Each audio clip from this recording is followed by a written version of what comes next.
देखिए, इस वक्त हमारे साथ प्रदेश कांग्रेस कमेटी के अध्यक्ष गोविंद सिंह डोटासरा हैं और पिछले कुछ महीनों में वो ज़्यादा आक्रामक दिख रहे हैं, ज़्यादा उनके निशाने पर भाजपा नजर आती है। और खास बात यह है, एक बार कैमरामैन गुलाम रसूल दिखा दें कि भीड़ भी ज़्यादा नजर आ रही है। अब ये वजह क्या है उनसे जान लेते हैं, लेकिन ये भी सच है कि भाजपा भी लगातार गोविंद डोटासरा पर निशाने साध रही है।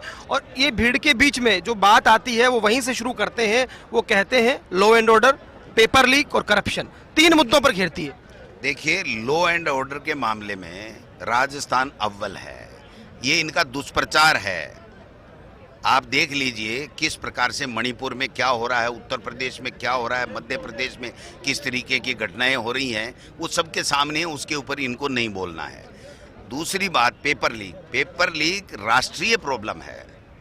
और भारतीय जनता पार्टी के समय ये शुरुआत हुई थी राजस्थान में ज़्यादा तेज गति से, लेकिन उन्होंने एक भी पेपर को लीक नहीं माना जब तक कि हाई कोर्ट ने उनको नहीं कह दिया कि हम मान रहे हैं कि ये पेपर लीक हो गया, आप दोबारा कराइए।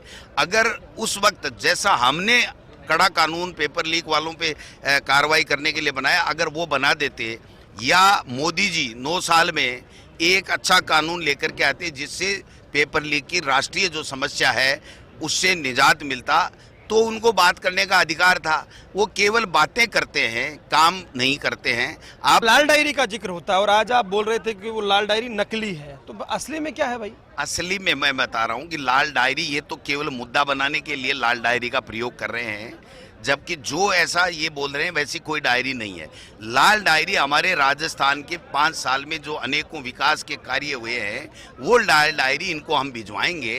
छप रही है गवर्नमेंट प्रेस में कि वो लाल डायरी हम भिजवाएंगे कि आप देखिए राजस्थान में कितनी सड़कें बनी हैं, कितने बिजली का काम हुआ, कितनी स्कूलें खुली हैं, कितनी इंग्लिश मीडियम खुली हैं, कितने कॉलेज खुले हैं, कितने कोरोना में गजेंद्र शेखावत तो पीली डायरी की बात करने लगे। वो तो बैग गए। वो तो क्या, राजेंद्र जी राठौड़ थोड़ा मेन स्ट्रीम में आ गए तो थोड़ा सा झुंझलाहट है उनके मन में कि ये क्या हो गया। अब उनकी आपस की लड़ाई है, मैं उस पर ज़्यादा कुछ नहीं कहना चाहता, लेकिन उनका भविष्य राजस्थान में उज्जवल नहीं है। राजेंद्र राठौड़ से आपको इतना प्यार कैसे है? आप अभी मतलब जो बोल रहे थे नाथी के बाड़ा में पेपर लाके ठेकेदार क्यों बनाते, किस तरफ इशारा थे और इतना ज़्यादा लगाव दिख रहा हूँ, मुझे ऐसा लग रहा है। मैं तो ये कहना चाहता हूँ कि राजेंद्र जी राठौड़ साहब 7 बार के विधायक हैं। उनको बोलने की, उनके भाषण की, उनके कार्य की, उस 7 बार जनता ने आशीर्वाद दिया, उसकी छाप झलकनी चाहिए। वो नहीं झलक रही है। वो बौखलाहट में है क्योंकि 1500 से नाका निकलता है उनका। अब की बार वो नाका निकलने वाला है नहीं, इसलिए कभी कहते हैं कि मैं वहाँ बनी पार्क में जाऊंगा, सिविल लाइंस में जाऊंगा, कभी कहते हैं मैं वहाँ जाऊंगा, कभी कहते हैं मैं वहाँ जाऊंगा, कभी धौलपुर की बातें करते हैं। मैं कहता हूँ आप ये तो तय करो, आप नेता प्रतिपक्ष हो, पार्टी के बड़े लीडर हो, आप ये तो तय करो कि क्या मैं चूरू से ही लड़ूंगा।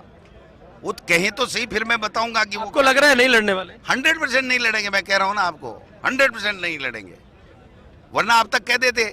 अब वो कल उनका बयान आया, मैं तो सुन के हैरान रह गया कि इतनी बुद्धि भगवान ने कैसे दी इनको कि 150 सीटें आएंगी तो ही मैं विधानसभा में जाऊंगा। 150 आनी नहीं, वो विधानसभा में जाने नहीं। आक्रामक है, डोटासरा को लेकर ज्यादा आक्रामक होती है। मेरा सवाल ये है कि देखिए आरपीएससी को लेकर सवाल उठे और ये सबसे कमजोर कड़ी ये बनती जा रही है, ऐसा कह रहे हैं। आप जातिगत जनगणना की मांग उठाते हैं, कुछ चीजें और भी करते हैं, तो आपको नहीं लगता जो एसआई भर्ती परीक्षा की बात है उसको लेकर बहुत बवाल हुआ, यहाँ तक आ गया वो मिट्टी मार दी जाती है राजस्थान में, तो ऐसा मुद्दा और डोटासरा जाना जाता है कि भाई स्टैंड लेते हैं, तो नहीं लगता इस पर कोई स्टैंड होना चाहिए? मैं आरपीएससी का चेयरमैन नहीं हूँ।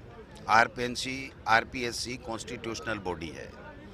अगर उसमें किसी तरह की कोई गलत बात हो रही है तो मैं कहता हूं गोविंद डोटासरा पहला व्यक्ति होगा जो जितनी कड़ाई से जांच होनी चाहिए उतनी होनी चाहिए, बच्चों के साथ में खिलवाड़ नहीं होना चाहिए। लेकिन मैं ये पूछना चाहता हूं कि आप कहां चले गए थे? आप बद्री धाम गए थे क्या वहां दर्शन करने के लिए? आप 5 साल थे, आपने कौन सा पेपर लीक के ऊपर कौन सी सीबीआई जांच बैठाई, कौन सी आपने ईडी लाए? हमारे तो ईडी भी ले आए आप, अच्छा किया। ये ईडी नहीं आती तो पता नहीं कितने बदनाम करते ये लोग बाग। अब ईडी आई है, हमें पूरा विश्वास है वो न्याय करेगी, वो देखेगी, समझेगी, जांच करेगी, जो अपराधी होंगे जिन्होंने अपराध किया होगा उनको पकड़ेगी, कहीं कोई दिक्कत नहीं है, किसी को कोई प्रॉब्लम नहीं। आखिरी सवाल, कांग्रेस किन मुद्दों के साथ जो है इस चुनाव लड़ने जा रही है, इन मुद्दों पर आप वोट मांगेंगे? देखिए, कांग्रेस ने जो 4.5 साल में काम किया है, हमारा काम बोलता है। नाम कोई प्यारा नहीं है, काम प्यारा है। और जिस प्रकार से अशोक गहलोत जी ने जो योजनाएं दी हैं, जो महंगाई राहत कैंप लगे हैं, जो किसान का कर्जा माफ हुआ है, जो स्कूलें और कॉलेजें खुली हैं, वो सब जनता के जहन में है। किसान की बात बहुत कर रहे हैं, क्या इस बार आप भी मुख्यमंत्री की रेस में रहेंगे? मुख्यमंत्री पार्टी आलाकमान बनाता है भाई, हम तो कांग्रेस के सिपाही हैं, इससे अलावा कुछ नहीं। कांग्रेस का एक कार्यकर्ता हूं, कांग्रेस ने मुझे बहुत कुछ दिया है, इतना दिया है कि मैं नहीं, मेरा जो पार्टी किसान के बारे में सोचे तो क्या दिक्कत? सोच ही रही है ना, किसानों के बारे में ही सोचती है कांग्रेस का और पार्टी का, और किसान का तो चोली दामन का साथ है। जब भी कांग्रेस को मौका मिला, किसान को आगे बढ़ाने का काम किया है, जिसका मैं सर्वश्रेष्ठ उदाहरण हूं। बहुत शुक्रिया। तो गोविंद डोटासरा ने अपने अंदाज में बात की, खुलकर बोले, बहुत सारे मुद्दों पर उन्होंने कहा कि जन आक्रोश गायब है, जनता जिस तरह से फूल बरसा रही है, कांग्रेस सरकार ने जो काम किए हैं उस पर मोहर लग रही है। हालांकि उन्होंने माना कि पेपर लीक एक बड़ा मुद्दा है, लेकिन भाजपा जिस तरह से इसे मजाक बना रही है वो गलत है। हमने कार्रवाइयां की हैं, हम ऐसे कानून लेकर आए हैं जिनका असर दिख रहा है। कैमरा पर्सन गुलाम रसूल के साथ Lakshman Raghav, first India news, Bikaner.